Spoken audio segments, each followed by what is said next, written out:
Apóstolos, no seu capítulo de número 16. Atos dos Apóstolos, no seu capítulo 16. E nós faremos a leitura de 2 versículos. Atos, capítulo 16, e o versículo 25, e o versículo de número 26. Vamos ler o que diz aqui a palavra do Senhor para nós. Atos dos Apóstolos, capítulo 16, e o versículo 25.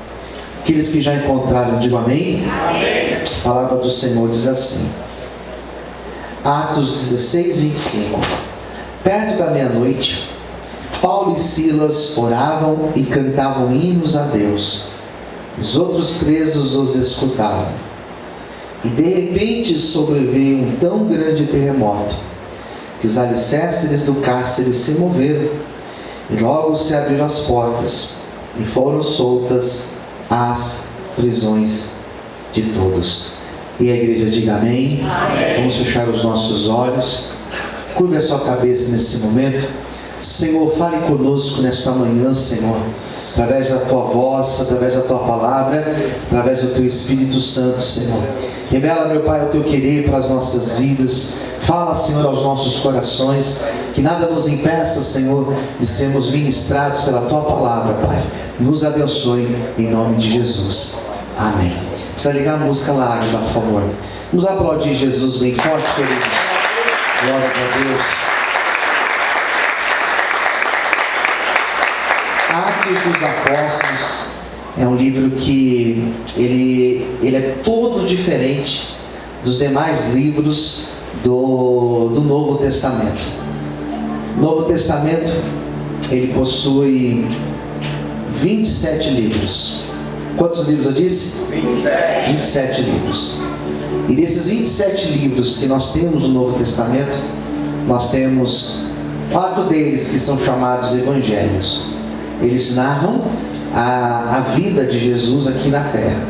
São os 4 primeiros livros: Mateus, Marcos, Lucas, João. Depois nós temos Atos, depois nós temos os textos, um corpo de livros, que são 13 livros, são 13 epístolas, chamadas Epístolas Paulinas. O nome já diz, do apóstolo Paulo, são 13.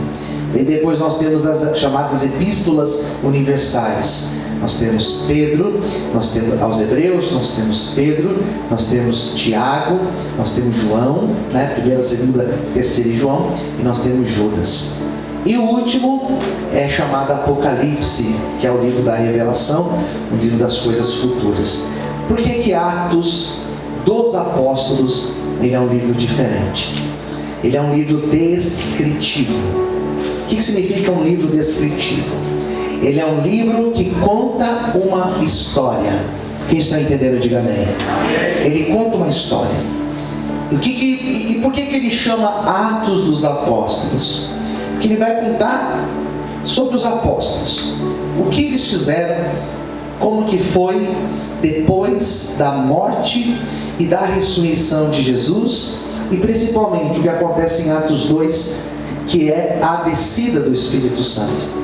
Mas esse nome ele se torna até confuso, porque quando nós falamos Atos dos Apóstolos, o que nós pensamos?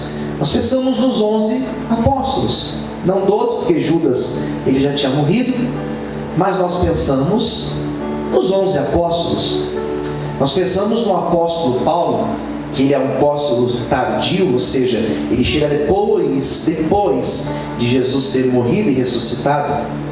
Só que na verdade, quando a gente lê Atos, nós praticamente encontramos a história apenas de 2 apóstolos. É um livro dividido no meio. Os primeiros capítulos falam de Pedro, e os outros capítulos, a outra metade, fala de Paulo, da sua conversão, sua prisão, sua morte. Na verdade lá não narra a sua morte, mas nós sabemos que ele morre, né, no final. Então nós temos a vida de Pedro e a vida de Paulo. E é interessante porque, apesar de ser um livro descritivo, um livro histórico, nós aprendemos demais com esse livro. Nós aprendemos demais quando a gente vai falar sobre o Espírito Santo, ou quando nós vamos estudar sobre a pessoa do Espírito Santo. Nós precisamos ler Atos e conhecer o que Atos fala sobre o Espírito Santo. Quem entendeu, diga amém. Os dons espirituais, falar em línguas. Será que o falar em línguas que Paulo fala, mistérios, lá em Coríntios, capítulo de número 12, 13, será que é a mesma coisa que aconteceu em Atos 2? Então são coisas que a gente precisa estudar. Nós aprendemos em Atos sobre a igreja, porque a igreja, ela começa em Atos. A igreja começa aqui. Então esse livro, ele é de extrema importância. É um livro que, quando nós vamos falar sobre ele num cenário teológico, mais acadêmico, muitos falam, mas não se faz teologia usando Atos dos Apóstolos. Nós não usamos Atos, por exemplo, para doutrinar a igreja, porque toda a doutrina da igreja, ela está nas cartas de Paulo, ou nas epístolas universais. Mas Atos, ele é um livro de extrema relevância, ele é importante, porque ele mostra a ação do Espírito Santo na igreja, como o Espírito Santo fez lá naquela época, na igreja chamada igreja primitiva, e como ele faz até os dias de hoje. E eu vou falar nessa manhã, desse capítulo 16. Esses 2 versículos que eu li, é um texto muito conhecido, muito lido, que é Paulo e Silas, quando eles estavam presos, e Deus deu um grande livramento para eles. Quem já tinha ouvido falar desse texto? Diga amém. Amém. Amém. Que bom que a maioria já ouviu falar. Ele foi preso. Paulo e Silas foram presos. E se você não sabe por que foi preso, se você não conhece a história, eu vou resumir aqui para vocês. Paulo e Silas, eles foram presos porque Paulo chegou numa determinada cidade e ele começou a pregar naquela cidade. E aquela cidade era uma cidade que tinha todo o seu comércio, todo o seu movimento financeiro baseado em uma mulher, em uma jovem. Já vou explicar por quê. Você pega, por exemplo, a cidade de Aparecida, aqui em São Paulo, uns quilômetros daqui da capital, Aparecida do Norte. Quem já foi em Aparecida? Levanta a mão. Quem já foi em Aparecida? Já foi pagar promessa? Eita, coisa boa, né? Já foi andando. O Fábio já foi de bicicleta para Aparecida, já foi de bicicleta, né? O pessoal gosta. Eu já fui em Aparecida algumas vezes também. E já fui como estudante também de teologia. Aparecida é uma cidade que ela gira em torno daquela basílica. Os comércios vivem dali. Quem entendeu, diga amém. Os hotéis, as pousadas daquele lugar vivem dali. A padaria é dali que sai o dinheiro dela. As padarias, restaurante, os comércios, posto de gasolina, tudo que você imaginar que tem naquela cidade gira em torno daquela basílica, porque ali é um ponto turístico. Pessoas de todas as partes do Brasil, até de fora do Brasil, vêm até Aparecida para conhecer essa cidade, para conhecer aquela basílica.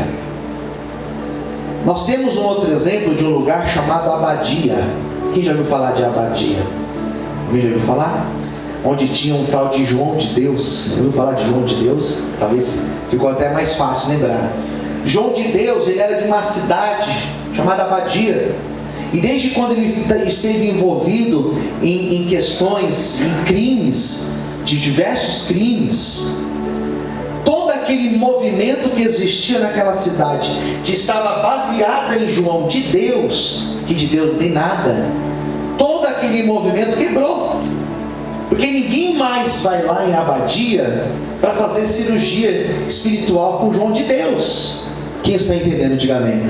Então o que acontece com a Abadia? Quebrou, financeiramente quebrou.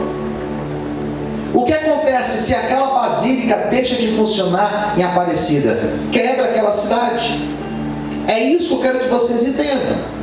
Paulo chegou numa cidade que todo o comércio daquela cidade girava em torno de uma menina, porque essa menina, ela tinha espírito de adivinhação. Ela falava do futuro. Isso dá muito sucesso, isso dá muito certo. Falar do futuro. Percebe que as pessoas, elas querem saber o que vai acontecer. As pessoas querem saber o horóscopo, as pessoas querem saber como que vai ser a semana, como que vai ser o dia. As pessoas gostam disso. Se nós divulgarmos que vai ter alguém no culto terça-feira, que é alguém que revela, que conta as coisas do futuro, isso daqui enche de pessoas, porque as pessoas gostam disso. Quem concorda, diga amém. Amém. E gosta mesmo. E gosta mesmo. Então aquela cidade girava em torno daquela menina, e a Bíblia vai dizer que naquela menina existia um espírito de adivinhação. Então ela falava coisas e as pessoas ficavam impressionadas. Ela falava do passado: olha, você fez tal coisa. Mas como que ela sabe? Porque ela tinha um espírito maligno que usava a vida dela. Ela falava de coisas que aconteceriam com pessoas e geralmente dava certo. Geralmente dava certo. E as pessoas ficavam encantadas. Daí chega Paulo e Silas naquela cidade.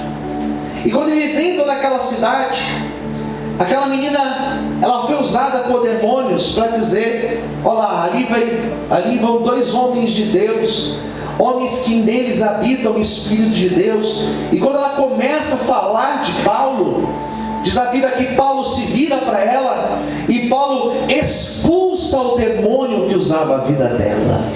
Posso ver amém, queridos? Amém. Então Paulo fala: em nome do Senhor Jesus, espírito maligno que está usando essa menina, sai agora e não volte mais, em nome de Jesus. E a menina foi liberta para a glória de Deus.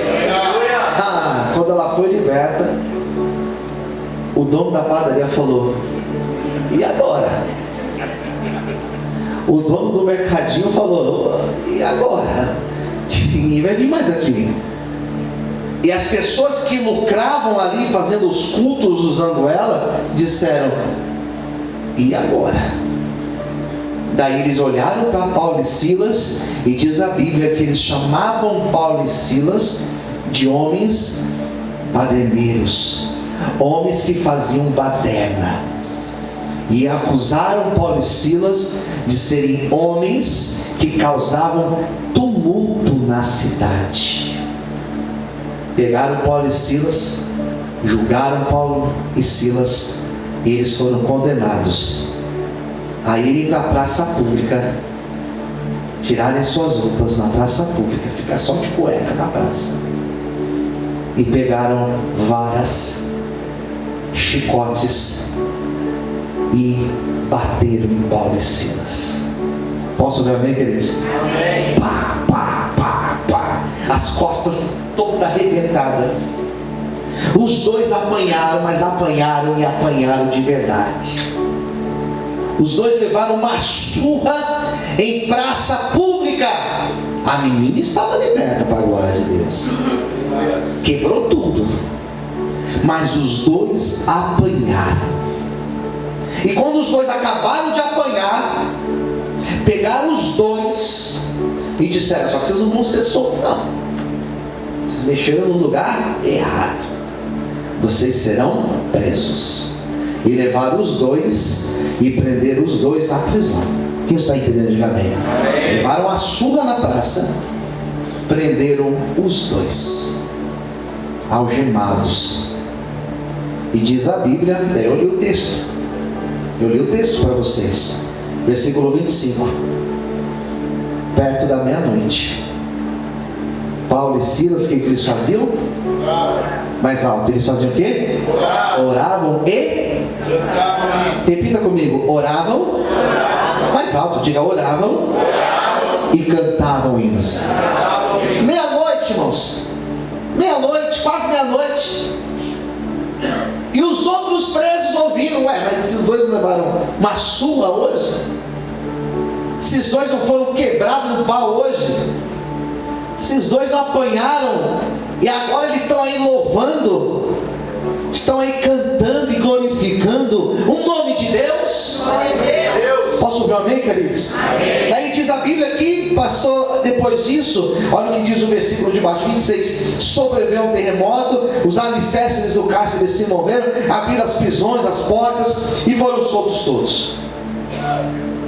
A gente lê um texto como esse A gente lê um texto como esse, e a gente percebe, Paulo e Silas, eles eram fiéis a Deus, sim ou não, queridos? Sim. 2. Paulo e Silas, eles tinham feito o que Deus mandou eles fazerem, sim ou não? Sim. Paulo e Silas estavam em comunhão com Deus? Eles não estavam no pecado. Eles estavam em comunhão com Deus, sim ou não? Sim. A gente pega esse texto, se nós olharmos e pararmos um instante, por isso que é importante você não somente ler, mas você refletir. Se você faz uma reflexão, você fala, mas peraí, se eles estavam fazendo certo na presença de Deus, se eles estavam na vontade do Senhor, por que então apanharam? Por que então foram presos? E por que então eles passaram por tudo o que eles passaram? Daí aqui eu paro a mensagem, e eu começo a refletir no que eu acabei de falar para vocês.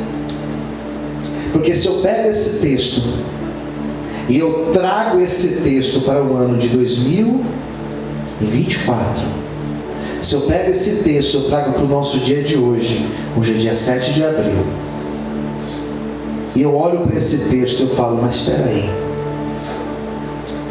Deus mudou sim ou não, gente? Deus mudou sim ou não? Não. Isso pode acontecer comigo sim ou não? Sim. E a minha reflexão nesta manhã é me baseando não apenas naquilo que eu acabei de ler, capítulo 17 de Atos. A minha reflexão, ela vai além disso, porque a minha reflexão me faz pensar no que eu tenho ouvido hoje em dia, no que você tem ouvido hoje em dia.